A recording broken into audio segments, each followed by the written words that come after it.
ნიკა საჯაია დასვამ შეკითხვას ნიკა გისმენთ. ბატონო მიძინა ესე თქვა წინა საარჩევნოთვის მე დაპირებებს რა სოციალურს დაუცველებს ეკნებოდა დაზღვევა და დაზღვევა გახდებოდა ყოველ მეორე ოჯახისთვის ხელმისაწვდომი. დღეს კი სხვანაირი რეალობა ძალიან ბევრი გაჭირებული ადამიანი პირდაპირ მნიშვნელობით არის. დაზღვევა რომელი მხედველობა სამედიცინო ყველა მეორე არა ყველა მოქალაქეს ეკნება დაზღვევა და ეს პროცესი დაწყებულია ციფრები გააქვთ თქვენ? დიახ, დავასრულოთ შეიძლება. ვაზუსტებ შეკითხვას უკაცრავად არ გაწყვეტინებ თქვენ გააგრძელეთ ვაზუსტებ შეკითხვებს ბატონო. კი. და ესე თქვა ძალიან ბევრი ადამიანი შეუწყდა ის დაზღვევა რომელიც აქამდე ქონდა და დაზღვევა რასაც ღებულობს დახმარება გაქვთ მხედველობაში. აი რა კარგია დაზღვევაც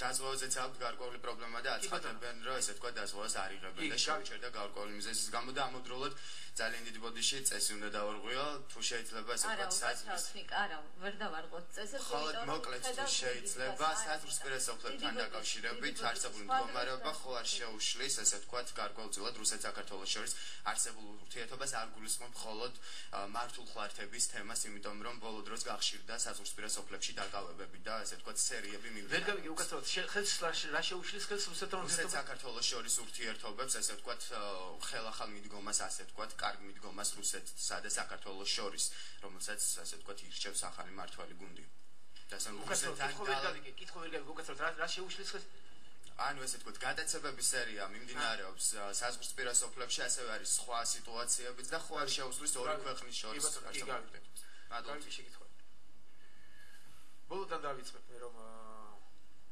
რაც შეეხება არის შემთხვევები მეც ვიცი ამის შესახებ და სამართალდამცავი სტრუქტურები ამაზე რეაგირებენ რა თქმა უნდა სამწუხაროა რა თქმა უნდა ეს კარგი არაა რა თქმა უნდა ეს გარკვეულ ჭრილს აკეთებს მაგრამ მე მგონი რომ სტრატეგიაში ჩვენ მოახერხებთ რომ ზუსტად ის ურთიერთობები რაც დამყარდა და რაც არსებობს ორ ქვეყანას შორის ეს უშლის ხელს ზუსტად ამას და ამის შედეგია ეს მუტაციებებიც და უნდა მოახერხოთ და გლობალურად უნდა დავალაგოთ ეს ურთიერთობები რუსეთთან დაკავშირებით. რაც შეეხება თქვენს პირველ შეკითხვას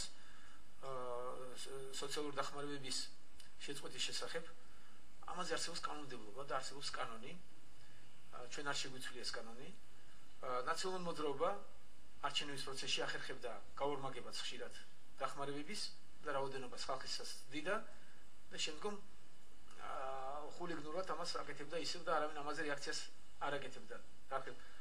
ჩვენმა ხელისუფლებამ კანონის შესატყვისად რა თქმა უნდა იმ კანონსაც რომ გამოეგიდო შეგრცხვება პრინციპში რომ აი მაცი ვარ და ზოგი ტელევიზორის ზონაზე და ხელფასი თუ აიღო კაცმა რაღაც თანხის მას სოციალური დახმარება უწდება და ის ხელფასი არ არის ის ღირსეული რომ ოჯახი არ ჩინოს მაგრამ აქ გაგებით უნდა მოვეგიდოთ შესაძლებლობებს ჩვენი მწირე ბიუჯეტის და აქ არის პრობლემა რომ ჩვენ ვალდებული ვართ რომ დავიცვათ ეს კანონი და გავაკეთოთ რეაგირებები თუმცა დახვეწას ვაპირებთ ისეთი ანტენის დაყენების შემთხვევა და ესეთები გვინდა ამოვიღოთ და მოვხსნათ და კეთდება კორექტირებები არის თომილებების და თომილებებზე რეაგირებები კეთდება და ხშირად აღდგენილა ის უსამართლობა თუ უსამართლოდ ქონდა მოხსნილი.